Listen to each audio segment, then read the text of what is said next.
Hello, it's the Bad Mini Painter. I have never painted any Imperial Guard. Nothing. So, let's do something about that. I love tanks, and I thought, okay, if I have to pick up a model for the Imperial Guard, uh, what should it be? So the Leman Russ is pretty cool. I put it together wrongly.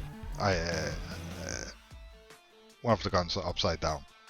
You'll notice it throughout the video. I did. It's pissed me off. Anywho, let's get to it. So I start with the Death Core drab for the green. I looked at the different guides, and I feel like for the color scheme that I went for, which is the box art, because I have no imagination. Death Core drab seems to be the right kind of green. Even though it's a base paint, you are going to have to add 1 or 2 layers. Of course you have to add 1. Fucking idiot. 2 or 3 layers to get even coverage. So thin it well and be patient is my advice. Next I go in with Uruk Flesh for dry brushing. And it's a pretty stark contrast, but I kind of like the effect, and I'm going to dull the whole thing down with the it has name Athonian Camo shade. And the lovely thing about the first color is that you can just slap everything everywhere. It's like hashtag no worries or YOLO. Are people still saying YOLO? I'm saying YOLO. So that's what I'm doing. I'm just slapping it on. Of course, being careful about pooling so I don't get too many of those nice black collections of gunk. But it does an amazing difference. I feel like the highlighting job becomes even more noticeable after the shade. So next we need to add the camouflage. And that's actually the closest thing I will go to freehanding anything, because I don't do a lot of the whole freehand thing above, because I'm not an artist, I'm a bad mini painter. So I start out by outlining where I want it to be bone colored. I decided to use Morecast bone for this, which had pretty decent coverage over the green. Not perfect, still definitely you need 2 layers, but good coverage. And that's with me thinning the paint fairly heavily, with the ambition of avoiding clogging up all the details.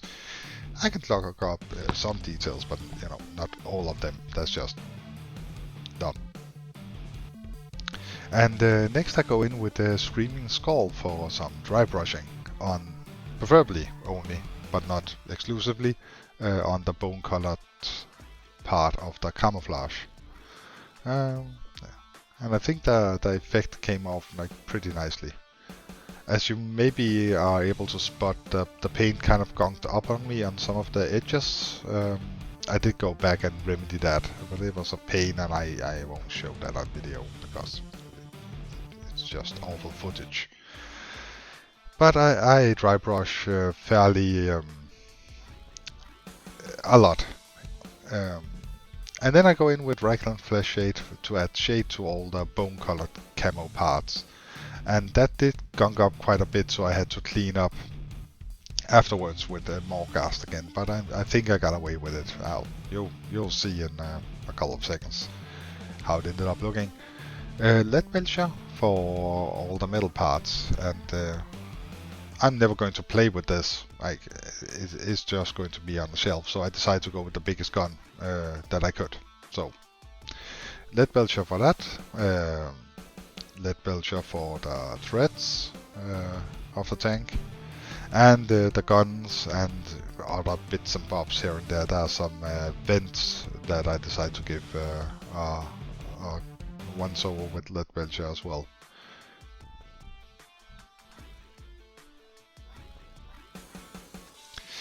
Then I used the Iron Hand Steel to touch up the top of all the metals. So the metal parts that would be hit by light.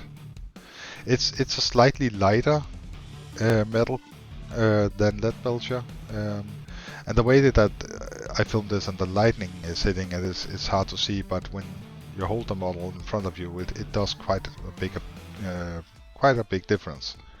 Next, non-oil, again for everything with lead belcher on it. And I use my tried and proved cover the hand camo with your hand and slap it on technique. Then I go in with the retributor armor for the skulls and emblems on the tank, just to make them stand out a bit. I considered doing it with Stormhose silver, but there's a lot of metal on it already, and I wanted to break that up with something else. Grimdark for the black parts of the guns. I like to use contrast paints or speed paints for black on silver, because it has a tendency to leave the edges. That's the point of speed paints, and it gives like this nice metallic edge highlighting effect. It's kind of cool. I like it. Raglan Flesh Shade to shade all the gold parts. You need some shading. Then for some reason I decided to take Stormhose silver and touch up all the nails and rivets. All of them. I don't think I realized how many there were, because I think that was the most time consuming part, and cleaning up whenever I hit something green, and since I'm a bad mini painter, I hit a lot of stuff that I shouldn't hit with this. So yeah, don't know if I can recommend that. Sealed Yellow from Army Painter for the light.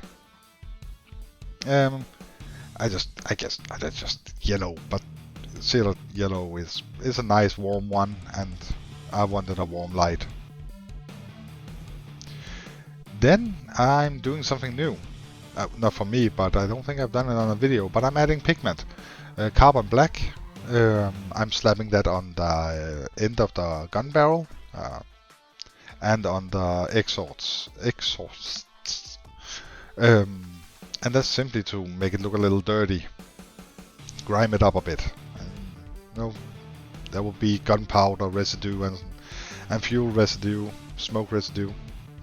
And then burned umber for the trims and the tank near the trimming, so wherever dust would blow up. And the wonderful thing about Vallejo's pigments, I don't know if it's that like this with all pigments, but when you stick it on there, it sticks. If you give it, slap it on, give it a couple of minutes, then it's on there. You can seal it in with some varnish, but I don't, because I have a 10-year-old Imperial Fist army. Oh, by the way, this is the end result. I'm going to talk about my Imperial Fists. I have a 10-year-old Imperial Fist army with a lot of Vallejo pigment on it, and it haven't been worn off. Anyway, this is the end product. Notice how the gun is upside down. That's dumb. When I discovered it was too late, so I could either break it off or just accept that is my life now. I'm a bad mini painter. I'm also a bad mini assembler, apparently. So there's that. Anywho, I hope you enjoyed this video. If you did, please do like and subscribe. It helps out immensely with the algorithm BS. Anywho, hope you enjoyed this. Have an awesome day, awesome weekend whenever you're watching this. And I will hopefully see you soon for another upload. I'm back doing turnips for the next couple of videos, so should be fun.